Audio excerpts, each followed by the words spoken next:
할렐루야. 우리 서로 인사하겠습니다. 주 예수 그리스도는 우리의 구세주가 되십니다. 우리 같이 사도신경으로 신앙 고백 드리심으로 12월 19일 토요일 새벽 예배를 시작하겠습니다. 나는 전능하신 아버지 하나님 천지의 창조주를 믿습니다. 나는 그의 유일하신 아들 우리 주 예수 그리스도를 믿습니다. 그는 성령으로 잉태되어 동정녀 마리아에게서 나시고 본디오 빌라도에게 고난을 받아 십자가에 못 박혀 죽으시고 장사된 지 사흘 만에 죽은 자 가운데서 다시 살아나셨으며 하늘에 오르시어 전능하신 아버지 하나님 우편에 앉아 계시다가 거기로부터 살아있는 자와 죽은 자를 심판하러 오십니다. 나는 성령을 믿으며 거룩한 공교회와 성도의 교제와 죄를 용서받는 것과 몸의 부활과 영생을 믿습니다. 아멘. 찬송가 200장입니다.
오늘 아침에 보실 말씀은 이사야 8장 16절에서 22절까지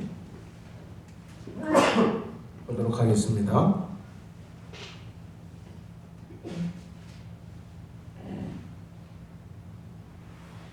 너는 증거의 말씀을 싸매며 율법을 내 제자들 가운데서 보감하라. 집에 대하여는 얼굴을 가리시는 여호를 나는 기다리며 그를 바라보리라. 보라, 나와 및 여호와께서 내게 주신 자녀들이 이스라엘 중에 징조와 예표가 되었나니 이는 시온산에 계신 만군의 여호와께로 말미암은 것이니라. 어떤 사람이 나에게 말하기를 치절거리며 속살거리는 신접한 자와 마술사에게 물으라 하거든 백성이 자식이 자기 하나님께 구할 것이 아니냐 산자를 위하여 죽은 자에게 구하겠느냐. 마땅히 율법과 증거의 말씀을 따를지니 그들이 말하는 바가 이 말씀에 맞지 아니하면 그들이 정녕 아침 빛을 보지 못하고 이 땅으로 내며 공경하며 굶주릴 것이라. 그가 굶주릴 때에 격분하여 자기 영광과 자기 하나님을 저주할 것이며 위를 쳐다보거나. 마치겠습니다. 땅을 굽어보아도 환난과 흑암과 고통의 흑암뿐이니 그들이 심한 흑암 가운데로 쫓겨 들어가리라. 아멘. 많은 사람들이 앞날에 대해서 많이 알고 싶어하죠. 여러분들은 어떻습니까? 내일은 무슨 일이 일어날까? 1년 후에는 어떻게 내가 변해 있을까? 10년 후에는 우리의 자녀들이 어떤 모습으로 성장할까? 미래에 대한, 앞날에 대한 그런 기대와 또 그런 일들에 대해서 많은 사람들이 알고 싶어 하죠.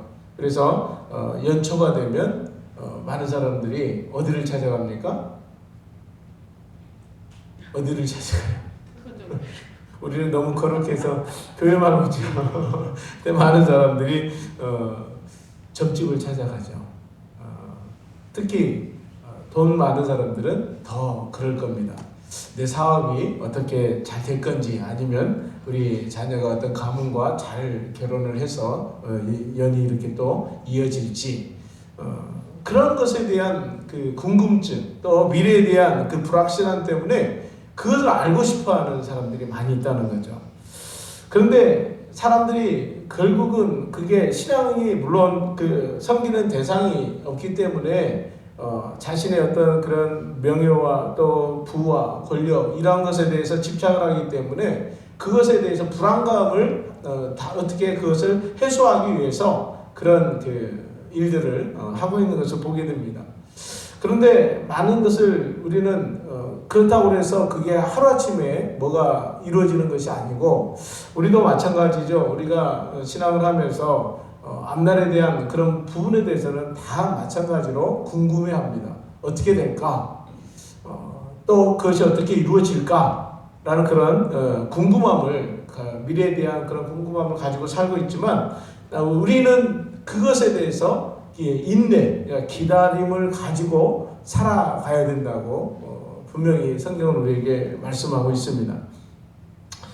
레슬리 플레인이라는 그 사람이 충성이라는 그런 책을 이렇게 썼는데, 그 책에 보면 이런 글귀가 있습니다. 농부는 씨를 뿌리는 즉시 거둘 수 있을 것이라 기대하지 않는다. 농부는 파종한 다음 날 아침 들판에 나가 고개 숙인 이삭을 찾지 않는다. 농부는 일주일이 지나도 한 달이 지나도 그런 기대를 하지 않는다. 오히려 그는 기다린다. 이 짧은 내용의 글귀를 통해서 우리가 생각할 수 있는 게 무엇입니까? 기다림에 대한 그런 말씀입니다. 우리 살아보면 많은 것들을 기다려야 돼요. 아이를 가질 때도 그 아이를 낳기 위해서는 10달이라는 시간이 필요하죠. 임신을 했다고 바로 아이가 태어나는 게 아니고, 또 결혼을 하는 그 젊은 부부들도 마찬가지로 이 결혼을 위해서는 많은 시간을 준비하고 교제하고 또 그것에 대해서 하루아침에 결혼할 수도 있죠. 다음날 만나서 다음날 결혼할 수도 있습니다. 그러나 그렇게 됐을 때 그 찾아오는 많은 어려움과 거기에 따른 많은 그런 실수들, 또 그것을 해야 될 감당해야 될 많은 그런 힘든 일들도 감수를 해야 된다는 것입니다. 우리는 많은 것들에 대해서 준비를 하고 또 그것을 기다릴 수 있는 그러한 시간들이 우리에게 필요하다는 것입니다. 우리의 신앙에도 마찬가지죠. 우리가 하나님의 때에 하나님께서 이루시고 또 하나님께서 그때에 모든 것을 성취할 그것을 우리는 바라보면서 우리에게는 많은 그런 기다림이 필요하다는 것입니다. 오늘 새벽에 나오실 때도 여러분들 어제 저녁에 내일 새벽을 기다리면서 이렇게 그런 마음으로 오셨습니까? 아마도 내일 또 새벽에 몇 시에 5시 또 나가야 되는구나.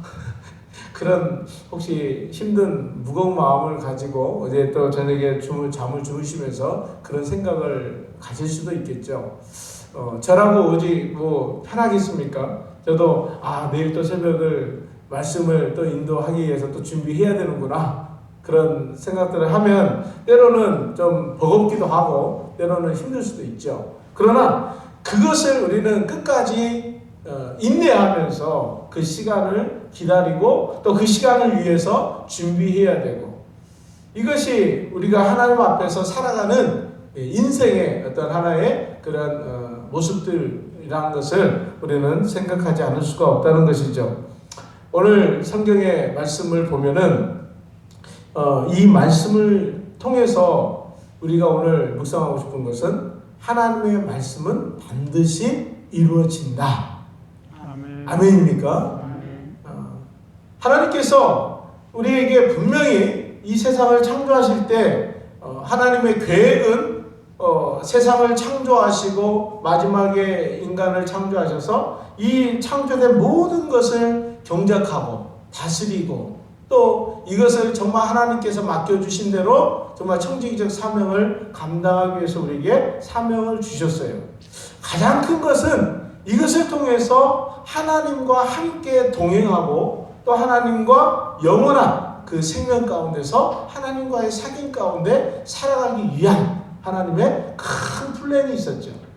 하나님께서 그러한 속에서 이 놀라운 계획들을 가지고 있었지만 하나님은 우리에게 기다림이라는 시간들을 우리에게 주셨다는 거예요. 그래서 하나님께서는 그 하나하나 만들면서 우리에게 또 하나님의 그런 마음들을 보여주셨죠. 여러분들이 한 예로 창세기 1장에 보면 하나님이 첫째 날에 뭘 만드셨다, 둘째 날에 무엇을 만드셨다, 이런 쭉 창조의 내용들이 쭉 나오잖아요. 그런데 거기 그런 계획 속에서 만드신 대로 분명히 계획이 있죠. 또 그것에 따른 하나님의 사명들이 다 주어졌습니다. 근데 거기에 하나님의 마음이 담겨져 있었죠. 하나님께서 창조하시고 난 다음에 보시기 좋았더라.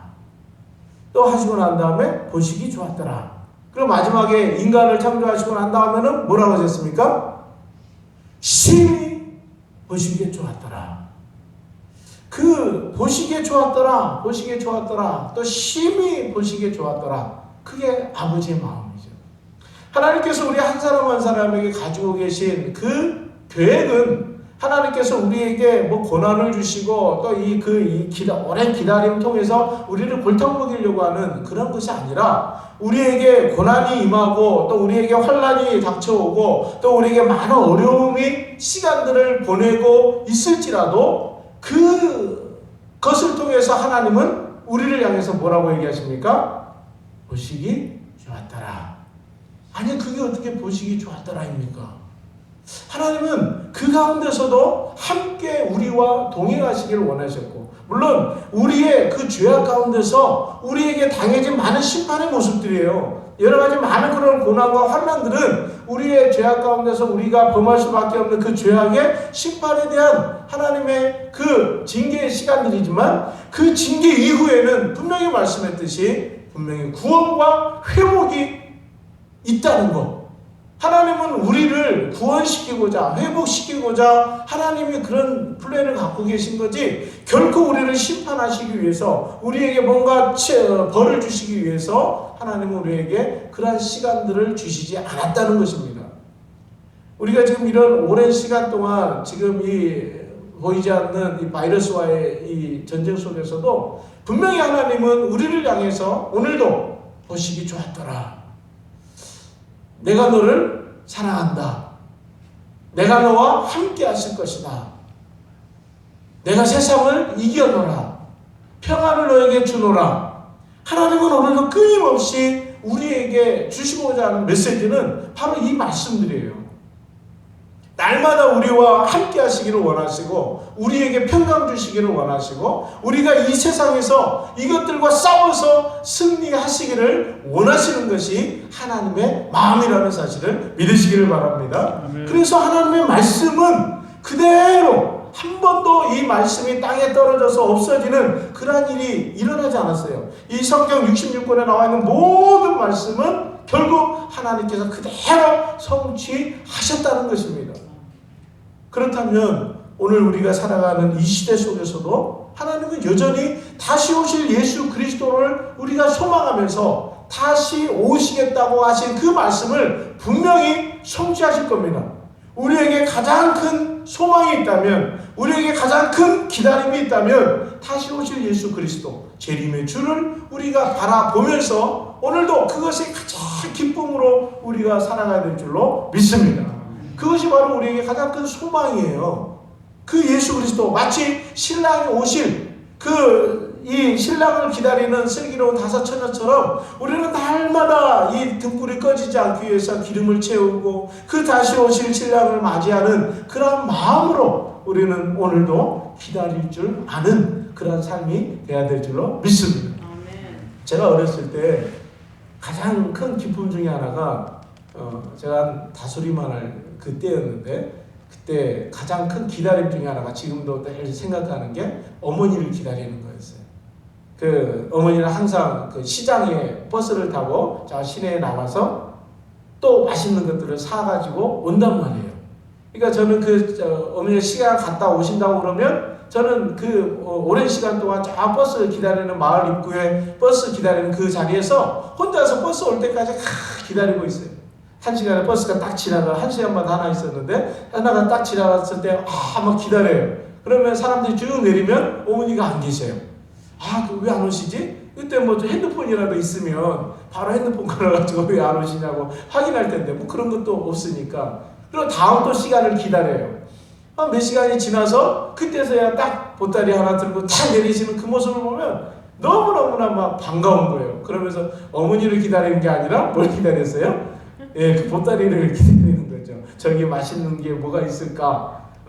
그렇지만 그 보따리를 들고 오는 그 어머니의 모습을 보면서 너무나 이 기다림이 막 기쁨으로 바뀌는 거예요. 기다리는 동안 내나 얼마나 심심하겠어요. 그래도 그것을 기다리는 그 시간이 그냥 순식간에 지나가는 그런 모습을 보게 되죠. 마치 우리가 예수 그리스도께서 이 땅에 다시 오실 것이라는 우리에게 그런 기다림, 기대와 소망 가운데 우리는 살아갈 때 우리가 이 땅에서 아무리 이 생명을 위협하는 코로나가 올지라도 또 많은 우리의 그런 질병과 또 많은 경제적인 이 부딪힘과 어려움과 또 우리의 삶 가운데 많은 부딪히는 많은 일들이 우리를 엄습할지라도 우리는 그것에 대해서 넉넉히 이길 줄로 믿습니다. 아무리 많은 것들이 우리의 삶을 우겨쌈을 당할지라도 우리가 이것을 넉넉히 이길 수 있는 것은 바로 우리에게 그러한 생명과 또 우리에게 그런 기다림의 소망이 있기 때문입니다. 오늘 이사야를 통해서 아무리 이 백성들이 하나님의 말씀을 어기고 또 범죄함을 통해서 이 심판의 메시지를 받고 있지만 그럼에도 불구하고 하나님의 이 메시지는 분명히 이루어진다는 거예요. 하나님은 시건치 않으시는 분이시라고 그랬어요. 그분의 인생이 아니시고 우리의 이러한 인간이 아니시기 때문에 하나님의 말씀은 모든 것이 신실하게 이루어지십니다. 우리의 그 죄악으로 인해서 받을 그 심판에 대해서도 분명히 이루어집니다.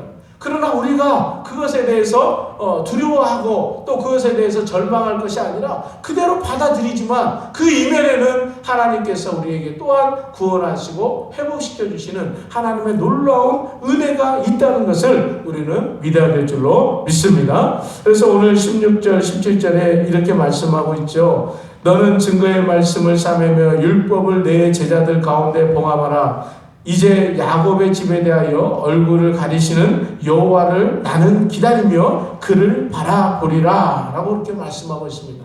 분명히 하나님의 말씀이 그대로 이루어진다는 것을 이 이사야 선지자는 이 제자들에게 그러한 징표를 통해서 말씀하고 있다는 것입니다. 그러면서 여호와를 나는 기다리며 그를 바라보리라. 이 표현이, 이 고백이 우리의 고백이 되어야 될 줄로 믿습니다. 하나님을 기다리며 그를 바라보는 이 신앙의 모습, 이 고백의 신앙이 우리 가운데 있어야 돼요. 근데 많은 사람들이 이것을 기다리질 못해요. 많은 사람들이 내가 그렇게 기도했는데, 내가 그렇게 봉사했는데, 내가 그렇게 정말 이것을 위해서 얼마나 많은 것을 하나님 앞에 드렸는데 왜 하나님은 그것을 이루어 주시지 않습니까? 왜 나는 저렇게 모든 일이 술술 풀리고 정말 그 많은 것들이 이렇게 잘 돼야 되는데 왜 그렇지 않습니까? 아니요. 하나님께서는 분명하게 이루어 주실 겁니다. 그러나 그것들에 대해서 우리는 기다림이 필요하다는 것, 하나님의 때가 분명히 있다는 것을 믿으시기 바랍니다. 그것을 기다리지 못하고 우리가 낙심 가운데 또 그것에 대해서 절망을 해버린다면 여전히 우리는 하나님의 말씀을 믿지 못하는 불신앙의 모습으로 살아갈 수밖에 없다는 것입니다. 그래서 또 이어서 17절에도 말씀하셨던 것처럼 이제 야곱의 집에 대하여 얼굴을 가리시는 여호와를 나는 기다리며 그를 바라보리라 라는 이 말씀이 오늘 우리에게 절실하게 필요한 부분이라는 거예요. 아무리 우리의 잘못으로 인해서 우리에게 그러한 어려움이 닥칠지라도 끝까지 우리를 놓지 아니하시고 오늘도 우리를 향해서 구원하시고 우리에게 또 회복시켜 주시는 그 하나님의 은혜를 우리는 바라보면서 끝까지 인내하며 기다리는 우리의 신앙이 되시기를 주님의 이름으로 축원합니다. 그러면서 18절 말씀에 뭐라고 얘기합니까? 같이 한번 읽어볼까요? 시작. 보라, 나와 및 여호와께서 내게 주신 자녀들이 이스라엘 중에 징조와 예표가 되었나니 이는 시온산에 계신 만군의 여호와께로 말미암은 것이니라. 하나님을 기다리는 자에게는 하나님께로 말미암는 그러한 소망이 주어진다는 겁니다. 우리가 이 소망에 대해서 우리가 생각해야 될 것은 우리가 갖는 이 소망은 세상이 말하는 그런 소망과 다릅니다. 세상의 소망은 내 인생에 초점이 맞춰져 있어요. 내 인생에 뭔가 이루어지고 또 그것을 기대하면서 이렇게 되겠지, 또 이것이 이렇게 이루어지겠지 하는 그런 내 인생에 초점이 맞춰 내 성공과 내 어떤 뭔가 명예와 또 그런 것을 위해서 바라보는 그런 소망이지만 여기서 말씀하는 소망은 하나님께서 우리와 함께 하시고 우리를 구원하시고 또 우리에게 하나님의 놀라운 그 은혜, 영광의 은혜의 자리로 우리를 인도하시는 그러한 소망이라는 것을 우리에게 말씀해주고 있다는 것입니다. 그래서 시편 기자는 이렇게 말씀 62편 5절에 나의 영혼아 잠잠히 하나님만 바라라. 무릇 나의 소망이 그로부터 나오는도다 라고 그렇게 말씀하고 있어요. 우리의 모든 소망은 하나님께로부터 나오는 거예요. 우리가 이 제주도에 살면서 제가 신기했던 것 중에 하나는 우리 사면이 다 바다잖아요. 바다인데도 계곡에서 내려오는 그 물들 또 이렇게 솟아오르는 그 용천수, 이게 참 신기했어요. 굉장히 깨끗하고 차갑고 또 이 물맛이 얼마나 좋은지 저는 용천수를 먹어봤어요. 우리가 하는 삼다 있잖아요. 물. 그것이 굉장히 좋은 겁니다. 육지에서는 가장 좋은 생수로 사먹기가 비싸서 좀 꺼리기도 하는데 제주도에서는 가장 보편적으로 먹는 물이잖아요. 굉장히 깨끗해요. 근데 저 한라산 꼭대기에서부터 계곡으로 흘러내려오는 그 물들이 전부 다 이 바다 계곡으로 흘러내려오는 그 모습들을 보면서 이 아름다운 바다, 깨끗한 바다, 또 그 좋은 물, 이것이 바로 저 꼭대기에서부터 흘러내려오는 그 물들이 하나하나 모여서 그런 아름다움을 보여주듯이 우리의 모든 소망이 하나님으로부터 내려오기 때문에 모든 은혜가 하나님으로부터 주어지기 때문에 우리는 그 은혜 아래 또 이 소망 안에서 우리는 기쁨을 가지고 살아갈 수밖에 없다는 것입니다.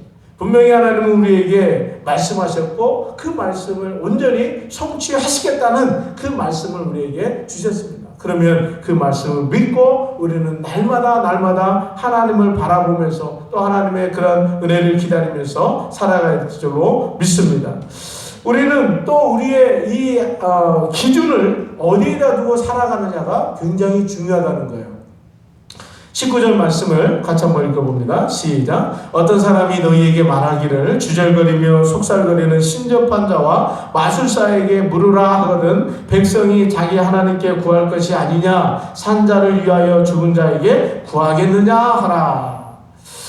참 이 함정에 우리 많은 사람들이 넘어져 있다는 거예요. 이 걸려있다. 이 덫에 유혹의 덫에 걸려있다는 거예요. 내 앞날이 궁금하니까 내가 앞으로 어떤 일이 펼쳐질지 궁금하니까 내 앞날이 어떻게 이루어질지 궁금하니까 그것을 갖다가 가서 물어봐요.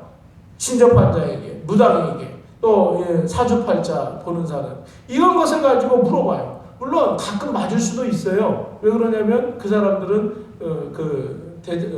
대부분이 어떤 데이터를 가지고 그거를 얘기하는 부분인데 사주팔자라 이런 건 다 어때 하나의 철학적 데이터를 가지고 얘기하고 있지 않습니까? 그런 것들을 통해서 대체적으로 사람들이 이런 문제에 있을 때는 이렇게 될 것이다 라는 그런 부분에 대해서는 얘기할 때 가끔은 맞을 수도 있어요. 그런데 그러한 것을 내 기준으로 삼고 살아간다면 그 인생은 결국 망하게 될 수밖에 없다는 거예요. 내 인생에 대해서 한 치 앞을 내다볼 수 없는 자에게 또 그 인생의 마지막은 심판이 기다리는 그 인생에게 내 문제를 맡기고 그 미래를 알아본다는 것은 참 어리석은 삶 모습이라는 것을 우리가 알 수가 있다는 것이죠. 얼마나 어리석습니까? 내 앞날이 어떻게 될 거라는 한 치 앞도 모르는데 그러한 사람이 당신은 어떻게 될 거야? 당신은 앞날이 어떻게 될 거야? 그 말에 이것을 받아들이고 그 말에 순종하며 살아간다는 것이 얼마나 어리석은 모습입니까? 그러나 하나님은 우리에게 분명히 말씀하고 있어요. 하나님은 우리 성도들의 기준, 삶의 기준은 오직 성경, 하나님의 말씀이라는 것을 우리에게 가르쳐주고 있다는 사실입니다. 요즘 들어와서 계속 이 코로나 시대 때에 많은 사람들이 앞으로 어떻게 될 것인가, 교회의 어떤 그런 이 미래, 또 우리 다음 세대들에 대한 대안, 이 나라들에 대한 앞으로의 그런 이런 경제적인 대안, 많은 것들에 대한 대안들을 얘기를 합니다. 그런데 대부분이 그 대안 속에서 찾아가는 것은 다시 본질로 돌아가라는 거예요. 다시 본질로 돌아가자. 이게 500년 전에 종교개혁을 일으켰던 그 마틴 루터나 이 종교교육자들의 그 피치가 바로 그거 아닙니까? 오직 다시 돌아가자는 거예요. 무엇으로요? 하나님의 말씀으로 돌아가자는 거였어요. 근데 이것을 바라보면서 참 우리가 얼마나 어리석게 살아왔는지에 대한 그런 이야기를 들으면서 제 자신을 보게 돼요. 아니 당연히 맞는 거 알면서도 우리는 그것으로 돌아가지를 않았다는 거예요. 또 우리는 그것을 찾지 않았다는 거예요. 또 우리는 그것을 믿지 않았다는 거예요. 결국은 우리가 이런 어려움을 당하고 보니까 다시 뒤를 돌아보면서 또 그것에 대해서 다시 돌아가는 게 맞구나. 본질로 돌아가는 게 맞구나. 결국은 하나님의 말씀이 우리에게 정답이고 이 말씀이 우리의 대안이었다는 것을 우리에게 늘의 계속해서 말씀해주고 있음에도 불구하고 우리는 이 말씀을 기준으로 삼고 살아가지 못했다는 것을 우리가 알 수 있다는 것이죠. 이 코로나 시대는 분명히 하나님께서 다시 한번 우리에게 재정비, 다시 이 말씀으로 돌아오기를 원하시는 하나님의 마음이 담겨져 있다는 것을 우리는 기억해야 될 줄로 믿습니다. 그래서 이 하나님의 말씀이 내 발의 등이고 내 길의 빛이라는 것을 시편 기자가 얘기했던 것처럼 내 발의 등이요 내 길의 빛이라는 것을 주의 말씀이 내 발의 등이고 내 길의 빛이라는 것을 우리는 다시 한번 믿고 이 말씀은 반드시 이루어진다는 그런 믿음을 가지고 우리가 이러한 시대 속에서 승리하는 우리의 삶이 되어야 될 줄로 믿습니다. 하나님의 말씀을 의지하지 않는 사람은 결국 흑암과 고통 속에서 살아갈 수밖에 없어요. 그러나 하나님의 말씀을 의지하는 사람은 우리에게 빛이 있고 우리에게 분명히 그 길이 열린다는 사실을, 그래서 우리는 결국 승리한다는 사실을 우리는 믿어야 될 줄로 믿습니다. 오늘도 지금 제주도에도 굉장히 비상이에요. 그렇지만 우리가 이거 뭐 한두 번 겪는 것도 아니고 우리는 지금 해야 될 일은 오직 이 말씀을 붙들고 우리의 삶의 현장에서 우리의 가지고 있는 모든 시간 속에서 이 말씀 안에서 함께 역사하시는 하나님을 바라보고 또 그 하나님을 기다리면서 우리는 이 위기를 극복해 나가는 그런 지혜가 있어야 될 줄로 믿습니다. 오늘도 말씀을 붙드시고 오늘도 하나님 앞에 기도하면서 주의 말씀을 주십시오. 내가 듣겠습니다. 그 말씀을 가지고 오늘 우리의 삶을 살아내겠습니다. 그 말씀을, 이 복음이 또 우리 입을 통해서 우리 이웃들에게 증거되기를 원합니다. 이 속에서 구원받아야 될 수많은 사람들에게 이 복음이 증거되기를 원합니다. 바로 지금 나를 통해서 이루어지기를 원합니다. 그러한 믿음을 가지고 오늘 하루도 승리하시는 저와 여러분의 삶이 되시기를 주님의 이름으로 축원합니다. 하나님 아버지 감사합니다. 오늘도 하나님의 말씀은 반드시 우리 가운데 이루어지며 또 우리는 그 말씀을 기준으로 삼아서 우리는 지금 이 시대 속에서 이 어려움과 또 이 힘든 상황을 이겨낼 수 있는 담대한 신앙을 가질 수 있도록 인도하여 주시옵소서. 우리 다음 세대들이 또 우리 많은 세대들이 정말 하나님 앞에 절망과 좌절 속에서 살아가는 것이 아니라 날마다 우리의 빛이 되시고 또 등이 되시는 이 말씀을 붙들음을 통해서 정말 우리가 소망을 가지고 승리하는 삶을 살아갈 수 있도록 축복하여 주시옵소서. 예수님의 이름으로 기도드립니다. 아멘. 주 이름으로 마치겠습니다. 하늘에 계신 우리 아버지 이름을 거룩하게 하시며 아버지의 나라가 오게 하시며 아버지의 뜻이 하늘에서와 같이 땅에서도 이루어지게 하소서. 오늘 우리에게 일용할 양식을 주시고 우리가 우리에게 잘못한 사람을 용서하여 준 것 같이 우리 죄를 용서하여 주시고 우리를 시험에 빠지지 않게 하시고 악에서 구하소서. 나라와 권능과 영광이 영원히 아버지의 것입니다. 아멘. 오늘 말씀을 붙들고 우리 주여 세우며 기도합니다. 주여, 주여, 주여. 좋으신 아버지 하나님 감사합니다. 오늘도 우리에게 말씀을 주심을 감사합니다. 오늘도 아버지 하나님 우리와 함께 하시는 우리 하나님을 바라보며 또 기다리며 이겨낼 수 있는 우리의 믿음의 소망이 될 수 있도록 신앙이 될 수 있도록 하나님 역사하여 주시옵소서.